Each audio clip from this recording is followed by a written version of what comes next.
Welcome to the Kyzen booth here at IPC Apex Expo. Delighted to be joined by Tom Forsyth.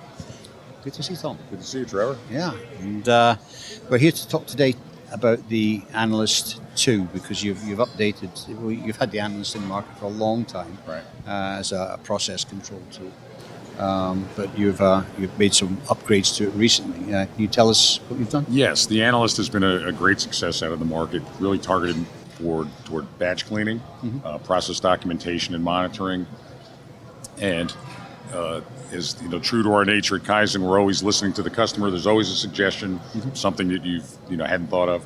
So we've made minor changes to the software over the years, and this was a time to kind of really incorporate all that into a base, kind of not so much a redo, but a reset the clock on a new edition, if you will. Right. So they're really twofold. One on the software side, some small improvements throughout the package, and on the hardware side, taking an approach because our tools tend to have a great long useful life. There's always the risk of some hard component, something in the display or something like that, having a failure down the road 5 or longer years out. Right. We worked this go around to get to take a hardware agnostic approach, using an industrialized computer screen display. So if that has a failure or something, it can be swapped out for another. You don't need to buy a whole new system, that sort of thing. So we think that gives some real value for our customers, because again, this is a kindred product to our PCS system, and we have PCS users that are running PCSs they bought 10 and 15 and 20 years ago. Okay. And so over that long run, some component is bound to fail. Well, on that system, we're able to do that, but we're saying, how can we make that more and more robust and be sort of, for the simpler things, hardware agnostic? And this is the first step in that direction. Okay, so let's look at how you perform the measurement. You're saying in your literature here that you're using sonic velocity. So explain to us what sonic velocity is and how that works. Sonic velocity is essentially sonar. Okay. We've all watched those movies from World War II with the ping and all that sort of thing. It is identical technology. Right. Okay. And what does it do? It's sending a sound wave, and it's going through a fluid medium, and depending upon the density and the temperature of that medium, the temperature, of course, gets standardized. You get it gets to the other side. Right. Okay. And since we know what the density of the fluid should be with a cleaning chemistry concentration of a particular product at a particular concentration, you calibrate the system to do that. Now, not every technology can be measured by sonic velocity. Right.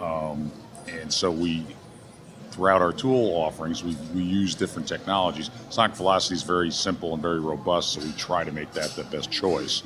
How accurate is it? Oh, it's very accurate. It's fractions of a percent. It's really quite accurate. Okay.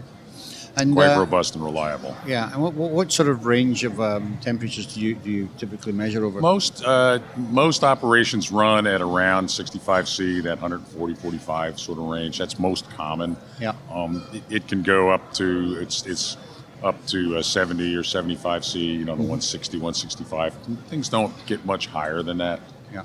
And we always try to be above the 120 area, which is more like 35, 38 C. And it's because just like as we all know at home, if you wash your hands with cold water, they feel different than when you wash your hands in hot water. Absolutely. And that's true for darn near everything. Yep. I mean, there are some things where temperature does not help, but they're the exception. Yeah. The rule is the temperature generally helps. It does, of course. Yeah.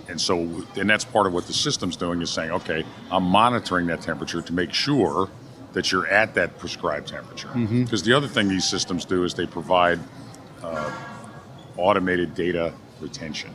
Right. We're collecting the data, we're retaining it, we're storing it in an easy to access mode.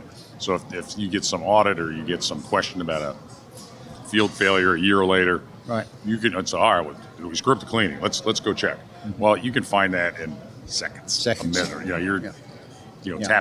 and you're there. And you've got documentation say, no, temperature was square, concentration was square, process ran fine. We need to hunt somewhere else to uncover the root cause. The root cause. And that's something that's of keen interest to people. that data collection and data retention thing. So you don't have a clipboard with a pencil with someone, my handwriting in particular, not very good, scribbling on, some numbers that maybe are not always legible. Yeah. So there's keen interest in that, even more so than we ever expected. Right. How many units do you have roughly in the field? Scores, hundreds. I mean, there's tons of these out in the field. We ship lots of them every month. And so, do the ones that the existing users that will they get? When you do software updates and things like that. Right. We provide updates to people, and again, now of course, as we were discussing before we started, many of our users are surprisingly concerned about, maybe not surprisingly, about the risks of the internet for third-party tools like this being connected to the internet. Right. So while they come with native, automatic connect, if you're connected to the cloud, it all, seamlessly updates and all this stuff. Well, many organizations are uncomfortable with that. Yeah. So we've created alternate techniques, to provide updates on a regular basis. And we don't. It's not a monthly thing. This isn't like Microsoft finding bugs every month. Yeah. This is all custom code that we've written and really, really robustly tested internally. So it's more, the updates are generally new features, the occasional little glitch that was discovered that gets corrected kind of thing. Okay.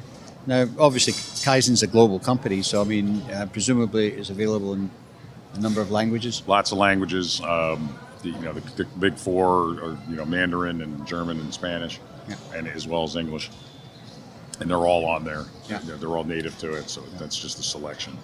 Okay, so there you go. Yeah, that's the update to the Kyzen Analyst II. Tom, thank you for telling us about it today. Thank you, Trevor. At Kyzen, we know it's the science that makes the difference. The right solutions happen when you care enough to ask the right questions. And we understand that your performance is directly related to ours. Science knows why it works, care knows why it's important.